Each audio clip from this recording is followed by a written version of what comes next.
stands for Historically Black College and University. As we think about the history of the United States, is any university that was created prior to 1964 with a specific mission for educating Black students? We created our own institution so that we can learn, because while we were freed, we weren't able to learn, which we deserve the right to. But most HBCUs I know were created at first with agricultural intentions in mind, because it was still trying to be embedded within us that if we're gonna learn something, it's gonna be work. Like, you know, learn how to work. W.E.B. Du Bois came in and said that he doesn't believe that ideology. He thinks that we should be learning as liberated like languages in English and things like that. We should be intellectuals, not just only be put in a box to only learn things that have to do with doing handiwork. You know, we can be scientists, we can be doctors, we can be everything of the sort. And Howard University was one of those universities that was built on this ideology. HBCU is more for African American students, a place they can actually feel like the majority in life, because in the life we live in, we're always a minority, so this is pretty much a place that we can feel like, be around people that's just like us. The first HBCU, we can look at Cheney University, Fort Valley State University, Bethune-Cookman University, Florida Memorial University, Edward Waters College, Savannah State University, Alabama State University. It's so many to name. There are over 100 HBCUs that are still in existence to this very day. Morris Brown College, I may not forget about MBC of Atlanta. Well, I've been on tour, so I've been to Southern, I've been to Howard, I've been to Clark, I've been to Spellhouse, NCAT. Homecoming at a university is what it says. It's coming home. Now, as it relates to the Black college experience, I would say that it's more like a family reunion where you're coming home to interact with friends who have turned into family, professors who have turned into family, to share where you are in your personal life, in your professional life, and so forth and so on, to relive the experience, to reflect, to reclaim, to donate, to build, to reinforce, and to do all of those things during that week. So being that I'm here in Atlanta, of course, I have done Spellhouse. So I've done the Spelman Morehouse in Clark, Atlanta. Of course, I've done Southern. I've done Alabama A&M. I think I've done Fort Valley, Albany. My memories of my first HBCU homecoming, wow. I was 17. I remember the homecoming game, we played Morehouse College. And I remember seeing those brothers get off their shuttle bus or coach bus, whatever kind of bus it was. And they had these burgundy jackets on. I was like, oh, okay, that's Morehouse, man, all right, you know. And it was just so exciting because that was one of our rivals, well, still is Morehouse. More so because of the guys, because Morehouse obviously is historically Black college for men. And, you know, Howard is co-ed, obviously. So, of course, it was like some eye candy you see on campus, you know, from Morehouse. Ooh. I tell people you have to experience it. I come from what I consider one of the best, but it is. It's, again, it's family, it's fun, it's tradition, it's pride. It's something that you don't want to miss. And I tell people, out of the 101 HBCUs, you have to experience homecoming at one of them. I don't care which one, but you gotta pick a homecoming to go turn up, to party. It's the weekend that you don't sleep. So I've been coming to FAMU's homecoming since I can remember, since at least 3 or 4. So from my childhood, I remember being like 6 years old, and that's when BET used to come to homecoming. It was that skinny dude hosting that one show, something with the street or whatever. I remember that, and I remember I had a cute outfit on. And this guy may have been a weirdo, honestly, but he was like, oh, little girl, like, to talk to us because you was like really funny, so he like recorded me. And I don't know what he did with that video because it never was on TV, so now I'm kind of concerned. But that is like my earliest homecoming memory. We would drive like from the crack of dawn on Thursday morning from Miami, and we'd go meet my family in Miramar, and then we get on the road, and then we like stop. The whole road trip was like a 7-hour road trip. Then on Fridays we go to the vendors, engage the parking lot, and then Saturday morning we used to always stay at the Holiday Inn Round That's what the old school people call it. Now they call it like the Sheraton 4 Points. But back in my day, it was the Holiday Inn rounds, and the FAMU homecoming parade would go right down Tennessee Street. Being that I'm Caribbean, we don't have family reunions. Like, that's not like a thing for us. So like, this is what I always imagined it would be like, but like obviously on a larger scale. Homecoming at an HBCU, it's just like magic. Like, you just come, you're really coming home. Like, it's for us, it's people you only see. Once you graduate, you don't see your friends anymore. The only time you do get to see them, all of them in one place, is homecoming. So it's so great to see everybody, to go to parties and go to your old food spots and you know, maybe see your old teachers if you care enough to go see them. But you know, it's just so much love. Like, sometimes I just need that recharge of homecoming to remind myself where I come from and who I'm doing it for. Party life during homecoming. Let me tell you, you have to prepare for it literally. Take your vitamins, drink your water, whatever exercise regimen that you have or need, you better get one. The party life during homecoming. Only the strong will survive. Because as we say, ain't no party like an HU party. So you got to get there like Thursday, because you got to be ready for Friday, Saturday. Say Thursday, Friday, Saturday. You are homecoming week. You just party. You don't sleep. It's legit how it sounds. So we're the planners. We plan to see what we're gonna do before we get to homecoming, because it's just that many people. So it's like, let's get the tickets. Let's do what we're gonna do.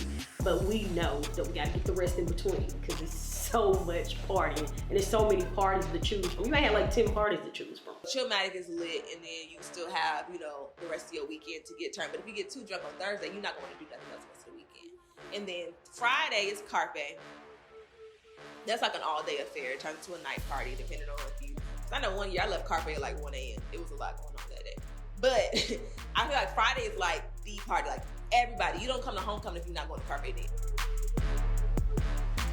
I am Christian Street. I am the co-CEO of Dream Marketing Group, also known as Dream X Team ENT in Tallahassee, Florida. We've been doing parties since 2013.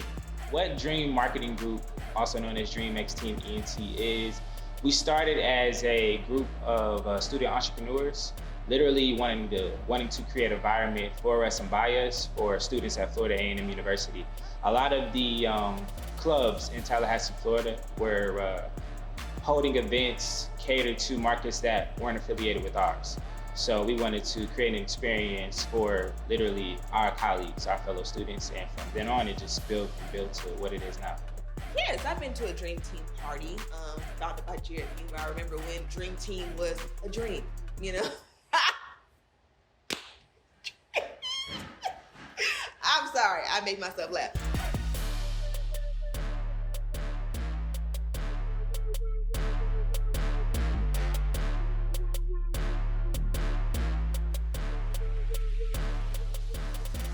Fest, it's a new festival that we curated this year, last year of 2019, and it highlights the start of an artist momentum, and it connects the local artists with the mainstream artists.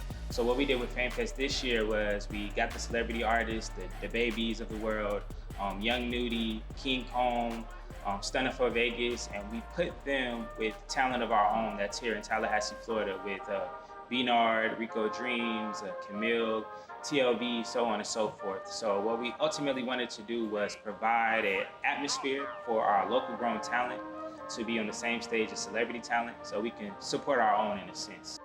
FameFest was a great idea. FameFest was huge. I'm sure it would have been like even huger this year. It was a brilliant idea. It worked perfectly. The location was great. He was able to maximize that whole area, like, and it went viral with the boy rapping with the baby. Like, it was a thing. So that was really lit to see.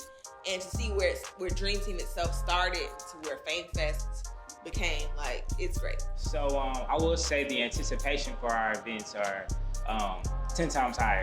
A lot of people look forward to homecoming. You know, girls are booking their outfits in advance. Dudes, we booking our outfits in advance as well. So the anticipation is a lot higher. If it's 1 week out the year we know we're gonna stunt, it's gonna be homecoming, because we order our stuff 2 months before. We make sure our outfits come in time, because you need an outfit for every day. Speaking from a student standpoint, that's that 1 week where you might have homework, but you kind of just like, Professor, I don't know why you assigned that to me. You know I'm not gonna do it. I'm letting loose this week. It's homecoming. Like, I've seen my peers be on tables going crazy on Saturdays and Sundays too. But as soon as Monday come in class, like this, like you wouldn't, it's like a switch, like a complete 360. For alumni, they come back in town. It's a break from my job. I'm letting loose as well. For the kids of alumni, it's like, I want to see what this is all about. Granted, they can't get into parties, but just being around that atmosphere, it's like, I want to see what this is all about. This HBCU that we're so prideful about. Why? You know, and that's their first time seeing what that camaraderie is all about. And so homecoming, it's just ultimately, it's a time for us to be exactly who we are and do it unapologetically. People spend a lot of money on parties during FAMU homecoming because everybody's bougie at FAMU, so they gotta have a section. You might not be a booth person, but you might cop the booth during homecoming. You know, it's just a different energy. See, like, it depends how person you are. If you're like, someone that want to be in a section, and then there's the people that want to wait till the last minute. So if you get your stuff early, you can spend like $60, $70 all together for all these parties. You feel me? Because tickets go on sale, they'd be like $10, $15. Then you wait till a week before, it's gonna be $40. You feel me? At the door, Cinematography, I'm charging you $50. Like, I need that. But sections aren't as expensive when you go in with your dog. So if you got like a smooth 8 people, everybody put in $200. I don't even know how much section costs because I don't usually pay for them. I'm not gonna lie. Yeah, they done got me up for like 80, 85 and up. And if we're sitting in VIP, which happens, we got a section, we don't even, it's probably way more than that. So I know that homecoming 2018, I spent a good at least $300 on parties in total because we had sections, everybody splitting it, and then what was really expensive is the bottles. So you have to get the bottle service, etc. But each party shouldn't run you no more than $50 a piece. That sounds kind of ridiculous too, but it depends on when you buy your ticket. If you buy your Carpe ticket in April, you can spend a smooth $10, $15. But if you wait till October to buy it, of course it's gonna run you some. So homecoming is definitely a time where you're gonna flex. You might rent a car. You might get that fancy hotel if you're coming back in town. You might pop out with a little bit different drip than you did before, a little bit different jewelry than you did before. High fashion. That's what fashion is like at HBCU during homecoming. I've seen people spend their whole refund check on homecoming outfits. I kid you not. From head to toe, their whole little refund check goes towards homecoming. And that's not only like outfits, that's hair, shoes, makeup, lashes, like all that. Everybody in heels. You go to the set on set Friday, heels. Go to the quad, heels.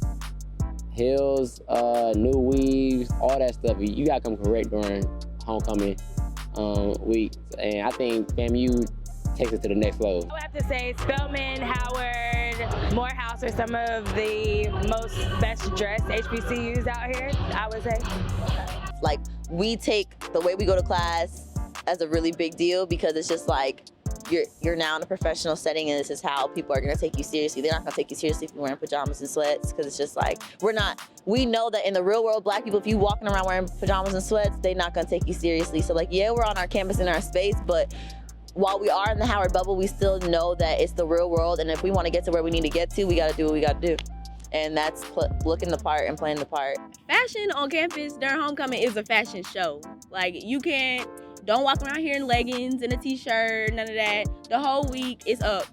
It's only designer, it's only heels, it's everything. It's the best you got out your closet. You're gonna come in, you're gonna show out, and you're gonna let it be known, like, I'm here, and you're gonna come at your best. Fashion style at HBCU is unapologetically Black, it's unique, it has so much culture, so much style. Speaks to the history and uniqueness of our culture and like how rich it is. So that's what I love about style and culture and how much just inspiration you can get from it all and like what I can take away just from looking out and people watching and what I can take back to my clients and myself. So Howard University has an annual fashion show every year, student coordinated, and it is amazing. One of my favorite events during the week of homecoming, definitely when I was a student, was the fashion show. You know, the fashion show was just like the end all that bees all. You know, the fashion was just, it was hot, and everyone would dress up in their best and, just go out and kind of support that. Our auditions are taken very seriously. You show up in a white shirt and denim pants and 4-inch heels or higher and nothing less, and you walk, and people really be like crying when they don't make it, like it's like a really big, I feel like I'm watching American Next Top Model. Like, it's like a really big It's like a really big thing here. And if you're not walking in the show, when you come to the show, it's a pop out. Like people look like they should be on stage when they show up to the fashion show. You come to impress. It's like a really big thing, and it's really beautiful to see everybody in their Sunday's best.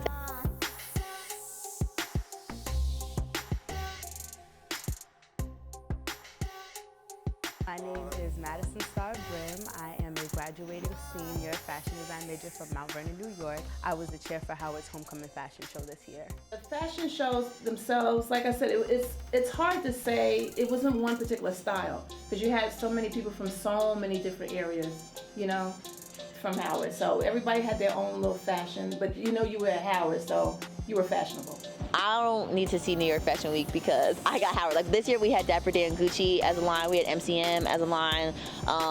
Like we literally put on a show. We get the outside entities that we need to come and provide us with clothes. I really wanted to collaborate with legendary brands and bring their rich histories and legacy to Howard's campus because the show has been something that has been so legendary over the years, and it's such a big thing at Howard, just the fashion, and I just wanted to continue to carry the torch. The biggest one for me, it was Gucci by Dapper Dan. On top of that, I got the privilege to work with MCM, which was amazing. We also got to use the look that Beyonce had from the Ape Shit music video that the Carters had in the Louvre in Paris, and they allowed us to pull that look for the show. Yes, so she wore the clothes off of Beyonce's Body Girl. They had the exact outfit. We collaborated with Macy's. We did a pre-show with them. That was amazing. And then we had about 21 different looks from Macy's in the show. So that was really awesome. Then we had Adidas. That was great. I loved Adidas, and they really brought that hip hop element for me as well, which was something that the show was very, very, very big on. Just hip hop, Black culture, and fashion. And lastly, we closed the show with Champion, and I love Champion because I feel like it's just a timeless classic. And I was so grateful to have worked with all of these incredible brands. And I don't think that it would have been possible if I didn't set my intention on using the connections that I had to help others and to make a bigger network for everyone involved. Fashion is an important dynamic at HBCUs because it basically it's the way you express yourself. You know, it's all about expression, especially at that age. You're still trying to find yourself. You're not really sure, you know, about, you know, you're in school, you know, you're majoring in whatever your major is, but you don't really know what you're gonna embark on after you graduate. So the fashion basically is just a way of showing people who you are. You know what I mean? You just showing this is me. The collaborations for me were one of the most important aspects of the show because I was extremely intentional on having Howard designers names, the Howard student designers names with these big brands. So people would start to take us, and will but continue to take us seriously as up and coming designers. We have a lot to say as young Black people. We have a lot to offer, and not for nothing, we shift and create the culture. The Homecoming Greek Steps show there's a cash prize. It's a really exciting time. It's like a battle, a fight to the finish. It's because they go hard.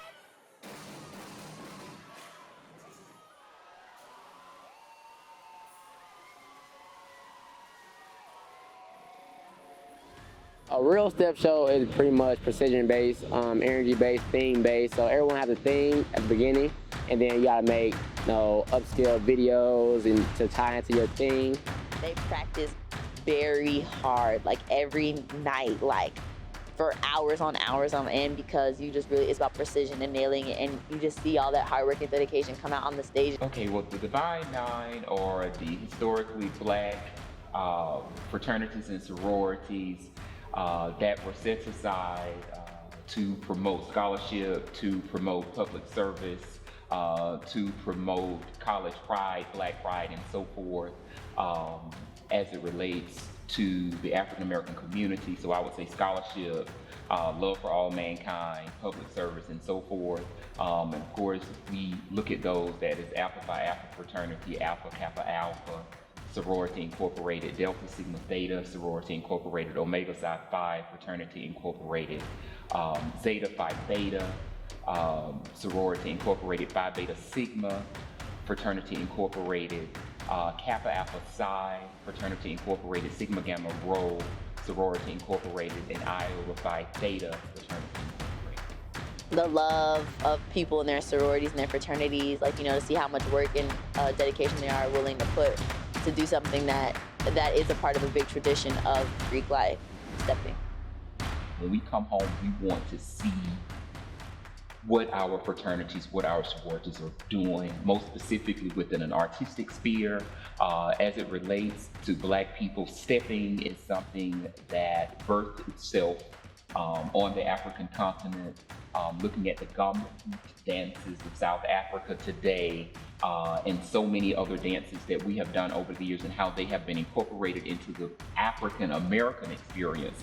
Just coming back home to see what we can do with the talents that we have and how they continue to reinforce our culture today. I know that for us, like stepping and strolling, we do it both. We do both. We have a step team, we have a stroll team. You don't step though at parties. Like, that's not a thing that happens. Like, we wouldn't just break out into step at a party, but we stroll at Darty's, at clubs, at First Friday. We stroll. We love to stroll.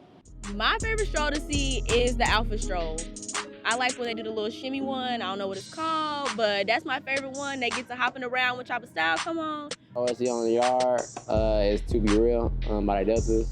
I really like that. My favorite stroll to watch, this is going to be a very surprising answer, and I'm going to shock the world. I really enjoy watching the Stigmas do their cold-blooded stroll because it's so funny to me, because it's always the one that starts it off, and then he do his little hops, and then he tell everybody else to come on, and then they like juk, and then they go. It's so funny to me, and I really just enjoy watching them do it. I think my favorite stroll to do while I'm on the Yard is Who You With. I think it's a crowd favorite. The Yard is a place where we all come together to get away from classes, course studies, the stress of being on campus.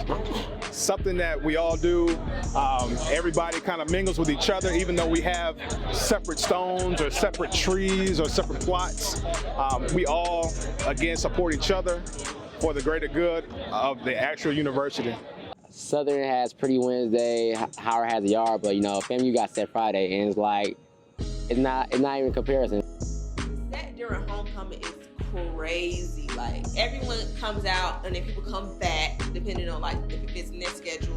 Cause like, you an alumni, like it be so much going on that you have time to come to set, let alone be on campus, find parking, then go to the set, get musty, then go try to like do something else. It'd be too much.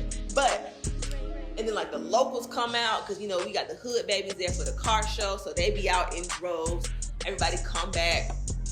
People from their anniversary who are pressing up to go to the set, they be there on the set, strolling or whatever for the good old days. It just be a lot. But it's like fun. Like they usually have to like move it to the parking lot back in the day, or have it like on Wanish itself, or whatever, because they usually have to find a bigger space for Set Friday on homecoming. So everybody knows it's Pretty Wednesday, and it's Pretty Wednesday on the Bluff. So everybody meets in front of the union, and of course that's where now in this present day, of course they're strolling. You have all the Greeks out. Everybody just kind of meets in front of the union. So they're out there filming, they're out there strolling, everybody's out there talking, everybody's out there just doing their thing. But Pretty Wednesday is the time. You're dressed up, you're dressed in your best, you got on your suits, you got on everything. I think the tradition has changed a bit because older people are more inclined to get back there because we're trying to relive our days versus the younger people. They're just like, that's on y'all. They'll come by. Some of them are dressed up. They're like, okay. But for older people, we're still trying to relive our days. So we're thinking, okay, 20, 25 years ago, that's what we're thinking, but it's not the same. It is better coming back as an alumni versus when we were on school, because you really don't appreciate it until you leave and you realize all the fellowship and all the fun. We take more advantage of things now than we did. Now we still go to the parties, but that's not primary. To me, it's more responsibility. Now you're trying to get people to become active members of the Alumni Association versus when I was an undergrad. It's like I said, you just having fun. I'm having broke fun. I'm calling home to my parents asking them for money so I can go out. But as an alumni, you're reconnecting with people that you haven't saw. You're trying to get people to join that association. You're actually networking on a different level. I mean, you still hang out, but the hanging out to 3 or 4 o'clock in the morning. You gotta have a nap in between that homecoming party, and I can't do it like I used to. So it is a process, you know, as far as connecting with friends at homecoming, it definitely is a process. This process probably starts a year before homecoming. So we start planning where we're gonna stay, what hotels, now that we have Airbnbs, we stay in those as well. Who's coming, who's not coming. Usually it's the same people that I went to school with. That's what makes it fun.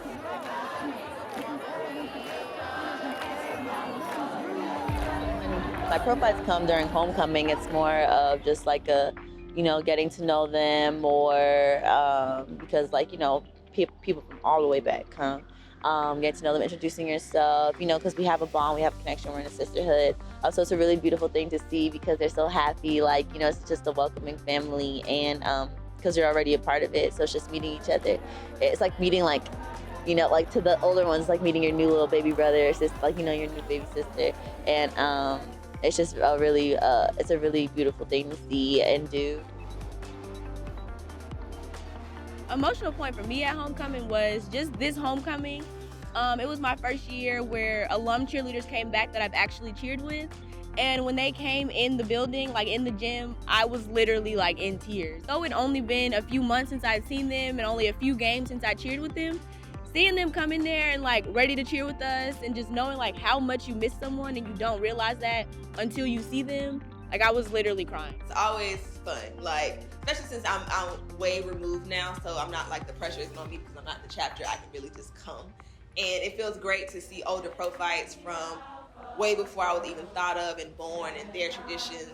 My favorite part is like Songfest. After the game, we all meet up at the Eternal Flame and we sing our songs, like we sing Universal songs, and then like the older sorors want to sing songs that they had when they were in school, and then they sing that and we just sit there like, let them have it, because we don't sing those songs anymore. It's always great, and they're always so happy and chipper and celebrating, you know, milestone anniversaries, and they're just adorable with their bedazzled paraphernalia.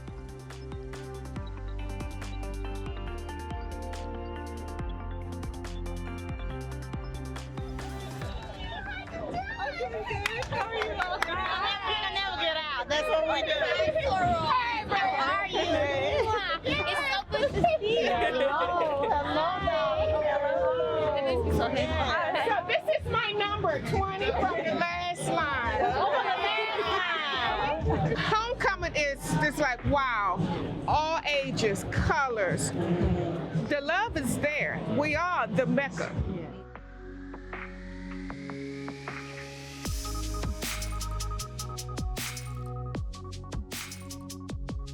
It's all about mentoring. It's good for the students to see what we've been able to achieve as a result of our time at Howard University. So we come back to give back to the students, to be role models, to be mentors, to encourage. That's the purpose of coming back. And it's also to celebrate and to keep the legacy going. HBCUs have an important role in training, specifically African Americans. We don't want that to be lost. And so we are here standing to say this is why we need HBCUs. This is why it's important. Look at what we achieved. Everything was a springboard from where we started. That's why we're here. So Miss Keisha Kelly came back, and she's a graduate of the psychology department. However, she like switched her major to mass comm, and she has a podcast called the HBCU Experience, where she like watches and like judges and commentates on a whole bunch of HBCU sports at every HBCU. And she came back, and like I secured a mentorship that quick and an internship that quick with her. And that's the most rewarding part, is when they come back, they're here to give and to help us improve our department and improve ourselves and excel in our majors. And they make sure like they do that when they come. Grads Are Back is a program within the School of Journalism that they have during homecoming. It's usually on that Thursday when graduates, I think they do it all week, when they come back, graduates of the J School program come back and speak to them, the students, the current students, about their career, what they've been doing, you know, what they did when they were in school, things like that. And then they also have like a cookout afterwards, which is so clutch as a student, because it's that Thursday, you be leaving that class like, ooh, Grads Are Back is this week, go get you a plate. But yeah, and they always come back and give like some gems, and it's always really, really inspiring. So excited to be at Grads Are Back. I mean, what a way to kick off homecoming. It's very important when you are in the room, when you're in the vicinity, like figure it out, have your pitch ready. It is important for us to really own who we are and then take advantage of what makes you you to use that to your advantage. The unpredictability is all part of the boot camp of life. Stop trying to worry about what everybody else is doing.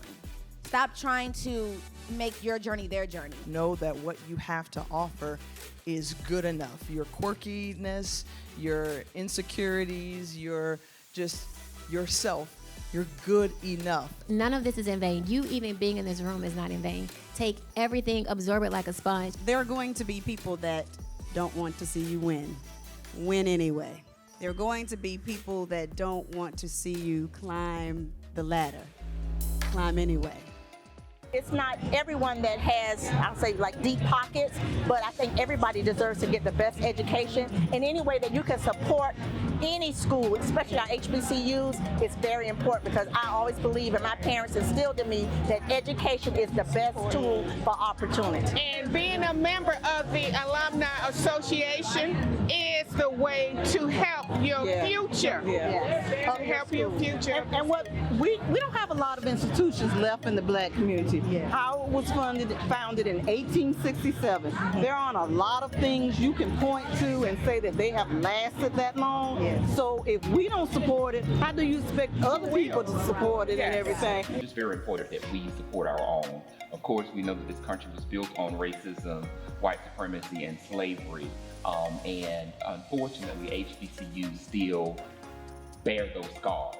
So it's important for us to donate our time, our talent, and our treasure to work to heal those scars as we move forward as a university, as a country, to make this nation our quote-unquote more perfect union.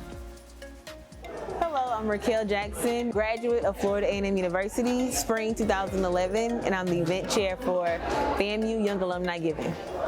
FAMU Young Alumni Giving Scholarship Brunch focuses on fundraising for scholarships for currently enrolled undergraduate and graduate students, and we also create opportunity for young alumni under 40 to sponsor scholarships that directly go to students. So they're able to create the qualifications for the scholarship and what criteria the student needs to meet and donate towards that student's financial matriculation through FAMU. We celebrate our 13th anniversary today. In 2017, me and my sisters gave back a scholarship in honor of our late father, Michael Mitchell. So he's FAMU class of 1979 or 80, one of them. But yeah, we gave back in honor of him, and I felt really, really good. Like, you know, we each gave a little bit towards the scholarship. We got to present that with Dr. Robinson, and that felt really, really good. Like, you know, we go to homecoming to turn up and get drunk and everything, but it meant so much to be able to like give something tangible back to the school. Well, it's important to have it during homecoming because this is when all the alumni come back and more specifically are looking for ways to celebrate their returning back to the campus and all that they've maybe been able to accumulate financially over the year since the previous homecoming. And then for us this year, a lot of classes, incoming classes, sororities, and other organizations are celebrating anniversaries. And so that's really big for us because it puts people in the giving mood, and we love to be able to provide the opportunity for students and alumni to meet and create that relationship. Oh my goodness. As HBCU alumni, we have to give back. If we don't take care of us, who will?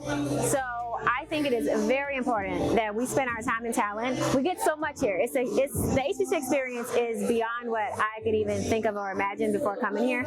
So when we get here, we need to be able to make sure that other people are afforded the same opportunity. And however that we're able to give, I'm always encouraging that. The incoming freshman class of 1999 gave over $196,000 and counting. Our goal is to do $199,000, and we are very close to that goal, so I'm so excited. Gone to say a majority white universities, and it's just not the same. They're not as vested in it as we are. So what we just did, we left, and the girl was saying, "Are you in the Alumni Association?" We save our money so that we can make sure we in the Alumni Association. And we give back to the school. Giving back is important so that you can provide opportunities for others to come and attend your university.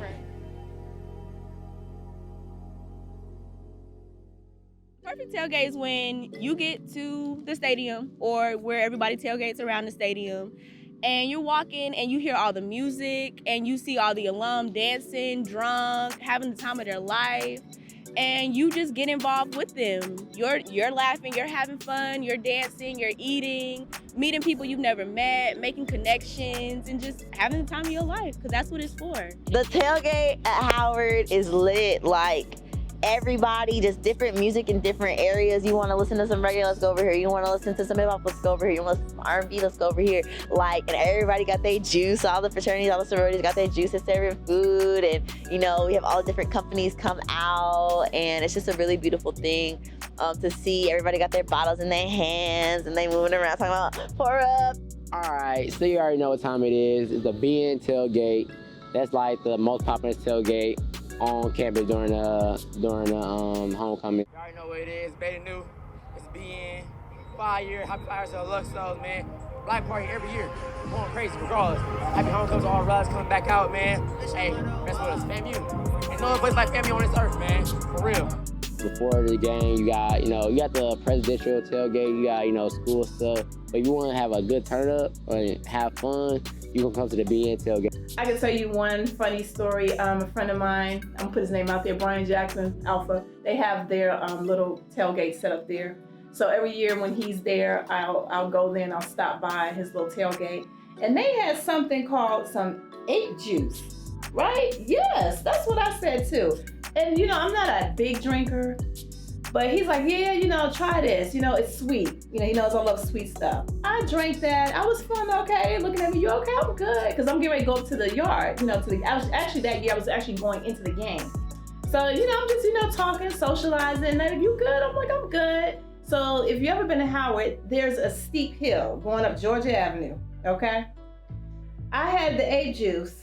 All right, I'm leaving my friends, getting ready to go to the game. I'm walking up that steep hill up Georgia Avenue, getting ready to go to the stadium. I'm floating. My body, I literally feel like I'm floating. I'm like, what the hell was in that ape juice, So thankfully, I got to the game. It's not really about the food at Howard tailgated. It's the liquor. To be honest with you. You have those people that's gonna tailgate no matter where Southern goes. They got the RV, and if Southern goes 5,000 miles, they got the RV hooked up and they going wherever Southern goes. They gonna tailgate. They got the shower. They have everything hooked on that tailgate. They got everything. They're boiling crawfish because they know. And those are what you call those third, fourth, fifth generation, because they understand the importance of tailgating because it's a part of our culture. Well, with us, my brother-in-law, he owns the camper. So he brings the camper, and what we do, we get together and we pay for different things and tell everybody, just bring whatever you feel like you want to bring. We'd pay for the parking spot. Somebody else would bring wings. Somebody else would bring the seafood for the gumbo, for the country boil.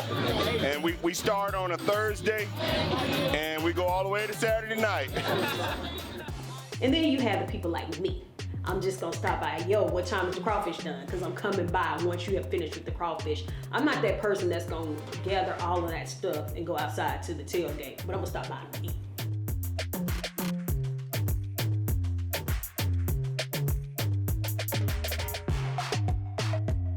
We see everybody tailgating, from sororities to fraternities to everything in the Southern experience. You want some food. You really do. I go to the tents looking for food because I'm hungry because I'm lit. When I'm tailgating, I look for all the boiled foods, so sausage, turkey necks, neck bones, red beans and rice, ham hocks, catfish. Yes, yeah, everything that you would normally get in Louisiana. I'm looking for some fried fish or some French fries, but really good French fries, no bogus French fries. Jambalaya. I'm looking for all the drinks. Mac and cheese, baked chicken. I like the red beans, cornbread. Ribs, some barbecue ribs. I'm gonna need that burnt hot dog. I like, my favorite tailgate food is the burnt hot dog. You get some bread, you get a little meat, quick little ketchup. I'll take some baked beans maybe. And if they got macaroni and cheese, depending on who made it, I'll take some. Hamburgers, fried fish, all of it. And it'd be free, so it's just like, why wouldn't I? Why wouldn't I have a free plate of food? Yeah, and free drink. It's like, what? Two things Black people love, free and food.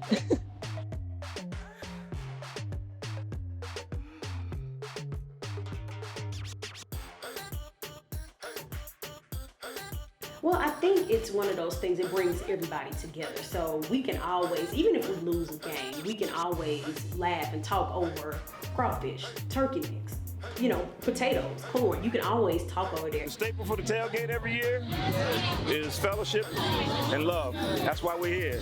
We don't see each other throughout the year sometimes. Sometimes we go years without seeing each other. And homecoming is the one thing that brings us all together periodically. I mean, guys we haven't seen, brothers, friends, classmates we haven't seen 10, 15, 20 years. That's the beauty of homecoming. This is the thing that brings us all together. But in reality, we're rattlers, and we do it better than anybody.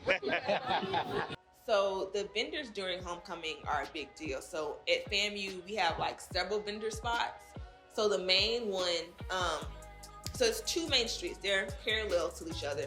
So we have the vendors on Wanish, like in front of Al Lawson and Gaither, like that little chunk, or in the Gaither parking lot. Yeah, walking into that Gaither parking lot, so like a little marketplace looking area.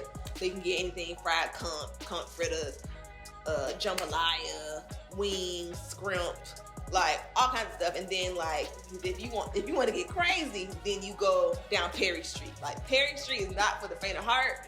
It's not for the weak. Like Perry Street is just chaos, but you can get anything over there. You can get an Obama t-shirt, you can get a Wakanda t-shirt. If you want a picture of Martin Luther King and Tupac playing spades, a tunk or something, that's where you go to get your t-shirt set.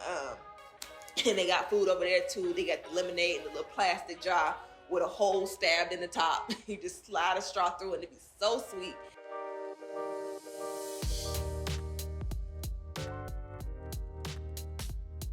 Everybody got a cup of lemonade in their hand. Strawberry lemonade, that's my favorite. That thing costs at least $5, $6, but it be worth it. That's one thing that's worth it on homecoming, that lemonade. I brought this lemonade from We Squeeze to Please, and it's like the best thing out here. We are a lemonade business located here in Tallahassee, Florida. We started about 8 years ago, all because we got a hold to bad lemonade. Once we started vending on Perry Street, FAMU became one of our top priorities. We look forward to the same faces. We look forward to the respect from the students and giving them respect, their parents. I mean, when any home game comes, we look forward to this event here on Perry Street, also inside of the stadium. Our lemonade is good because of the love that we put into it. I mean, when people spend money, they want the best, and we try and give them the best. Florida loves seafood, so it's always shrimp, fish, Florida stuff that, you know, everybody loves to do. We do Morgan State will be doing this year. We do Howard University. We do another one in Raleigh, in Durham, North Carolina. We do this. We're doing the classic. We do quite a few homecoming. What is my favorite part of vending a homecoming? It's just to see the students get loose in a positive way, meaning they're having fun, they create their own frenzy, being away from the book, and being able to make an executive decision about what they would like to eat. Again, it's just the family atmosphere and social camaraderie that goes with homecoming.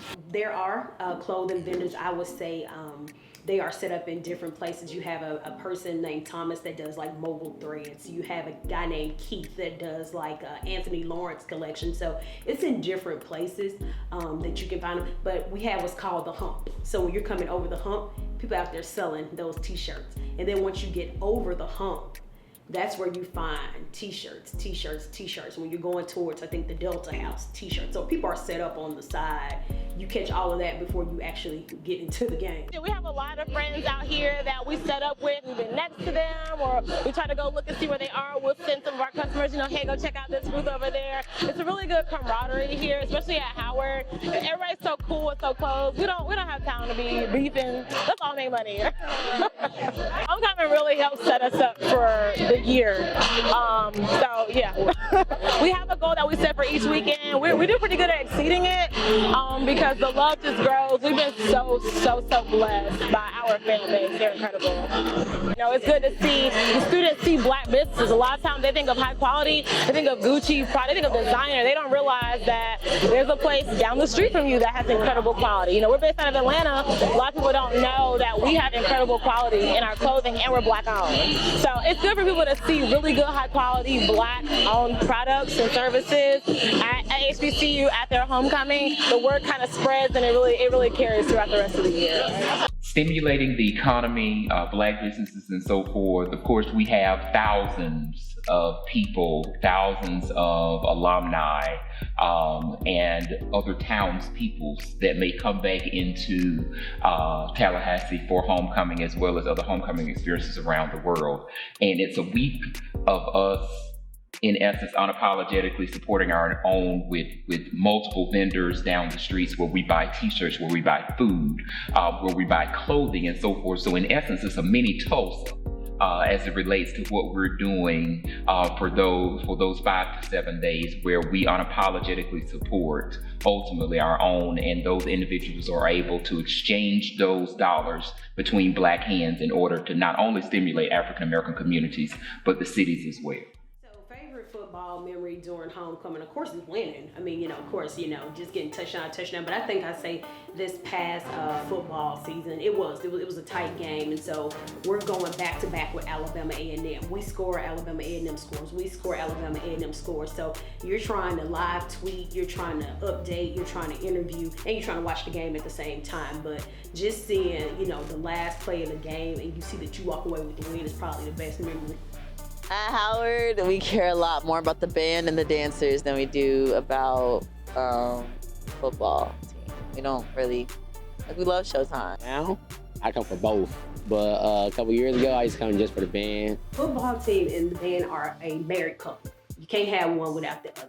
I just think the HBCU football team doesn't always win. Football team, they be losing. What can I say? They be losing. I feel like the band is always like a talking point. Like, yeah, our band's better than yours.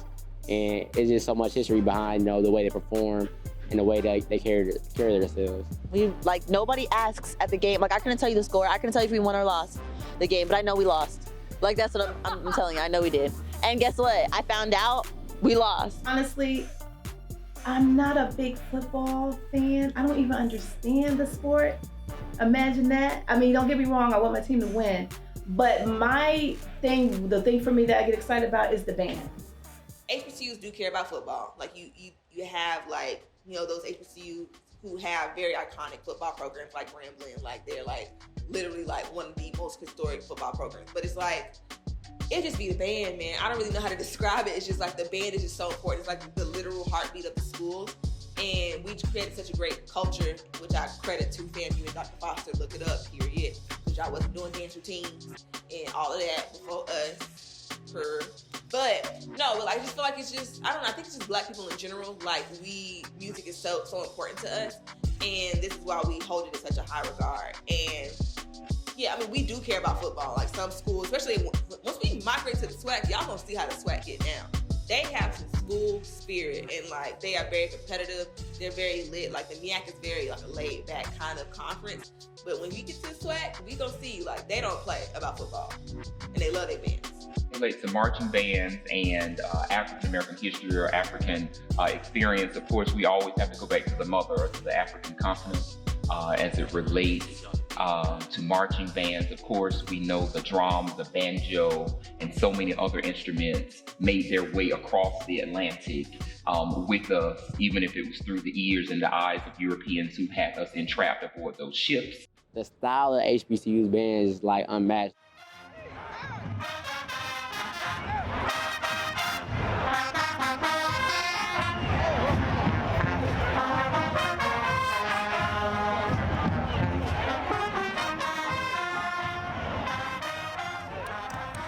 The name of our school's band is the Marching 100. Of the band for over 40 years.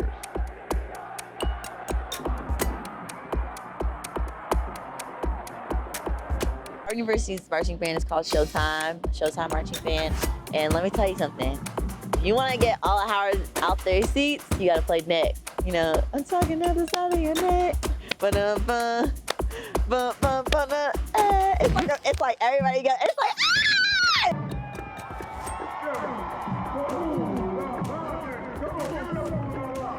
First song of the marching band plays the Let's Go song and Total Praise. I think it's one of my favorites. But the name of our school's band is the Human Jukebox. Often imitated, never duplicated. My name is Kendrick Taylor. I am the director of bands at Southern University, the Human Jukebox. When you're looking at Southern University band, there's never a dull moment.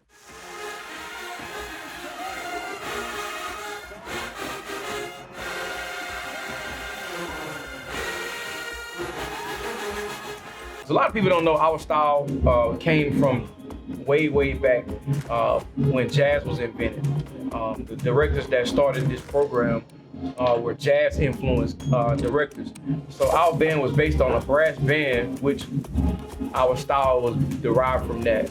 It's crazy because all you hear is just a loud sound. Trumpets and everything, it comes and they bring it. The second one has to be neck. When you hear neck, you know you about to get it. Either they done scored or we 3-1 and we fist the score. So we know they driving the ball. When you hear neck, you in trouble.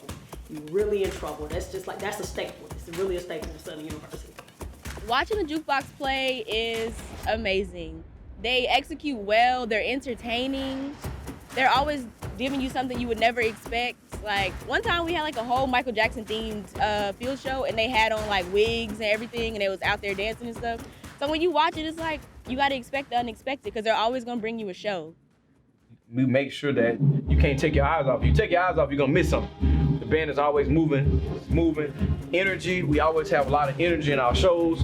If a song is slow, we bring life to it. Mr. Kendrick Taylor, Mr. The Beast, as you call him, who is also an ice cold brother of Alpha Alpha Fraternity Incorporated. He is a great man, you know, a great leader. He has a very stern and, hard mentality about himself. Practice is very intense. We don't practice for hours, we practice for results.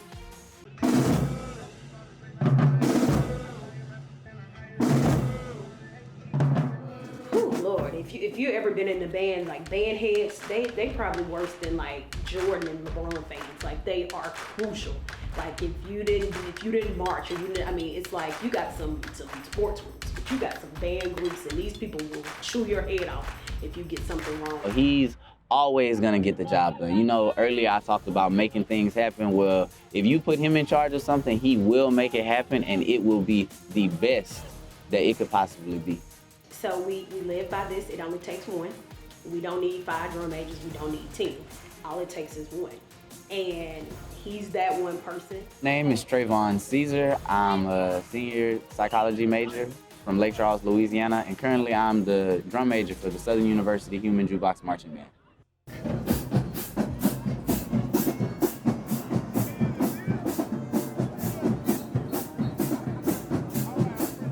When they announce my name at halftime, the feeling that I get is undescribable. It's such an amazing and phenomenal feeling.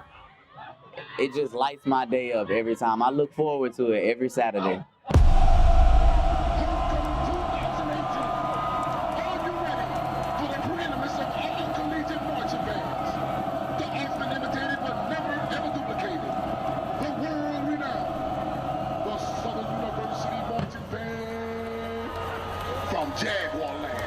Southern University Marching Band is led by drum major, Trayvon, brother, Caesar. Show him some love.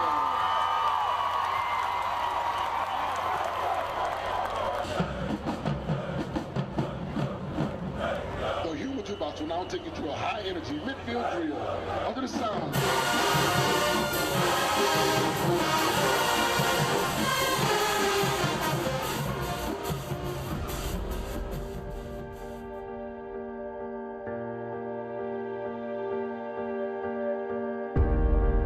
Being in a band during homecoming is a totally different experience than being a regular student during homecoming. Homecoming is time for the alumni to come back, celebrate, enjoy themselves. Regular students enjoy themselves, party it up, but for the typical band member, it's band practice every day. We get out of practice about 11:30 to 12:30 during that time. We have the game on Saturday, so we're preparing all week for the parade, the game, everything. You know, the band is the main attraction here at Southern University, so we always have a standard to uphold. So I wouldn't say it's the funnest experience, but you know, by the end of the week, it's very rewarding.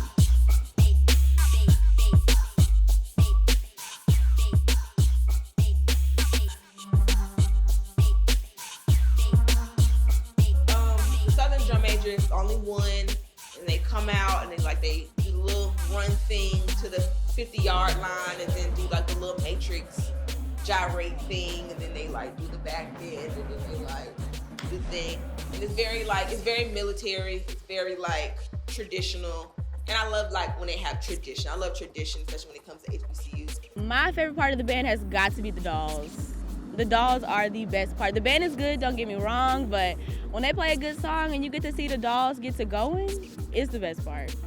A dancing doll is poised. She's, of course, a technical dancer, but she's also very smart, educated. She's strong. She has to go through a lot, you know what I'm saying, as far as balancing school and dancing. So, yeah, she's amazing. That's what she is.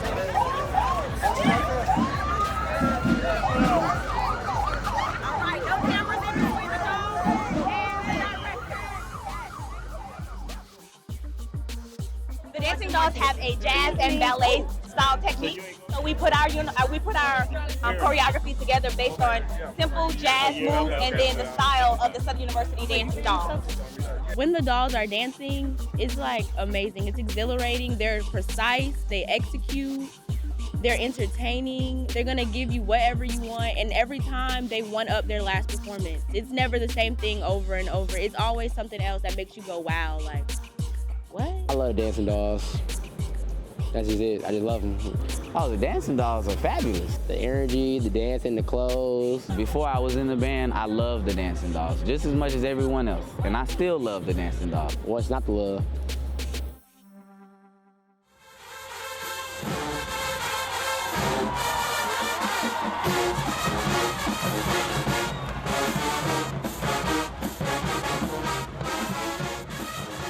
Watching all the generations of the dolls come back and perform was so fun.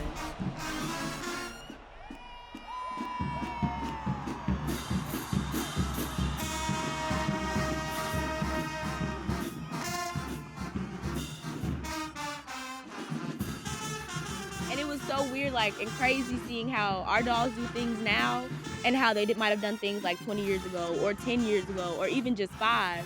Like, our dolls wore buns. We don't wear buns, but clearly somewhere along the line, that was the thing that they wore, like little sock buns.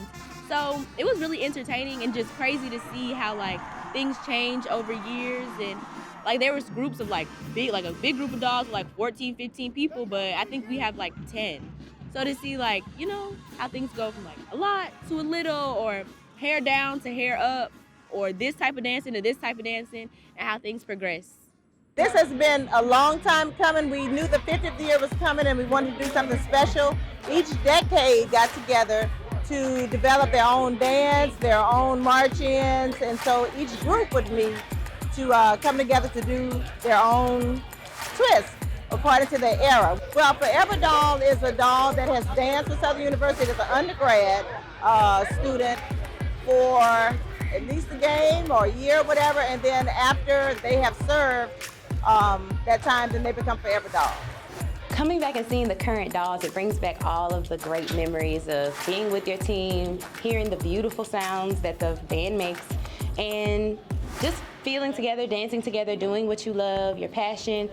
They're beautiful. They're doing an amazing job keeping the legacy alive. That's always the pressure. You never have competition from other teams in the SWAC or MEAC. The pressure always comes from the dolls that came before you, and they're doing an amazing job. I'm so proud of them. I really am.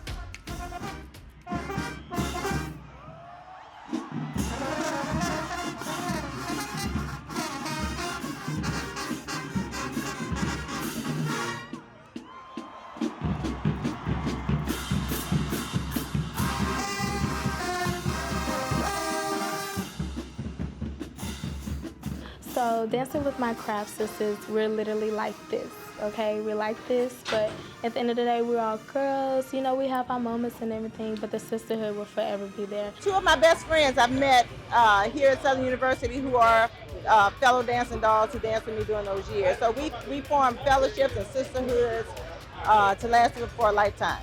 My experience with this organization has been phenomenal. This is a legendary organization. We uphold the traditions and everything that comes along with what we do, and I'm just honored to even be in this position to continue that legacy that all the ladies that are standing behind us started 50 years ago in 1969. Homecoming at a HBCU is amazing. It's epic, it's fun. It's like the best experience like of your life. HBCU culture definitely is a culture where it's more like a family.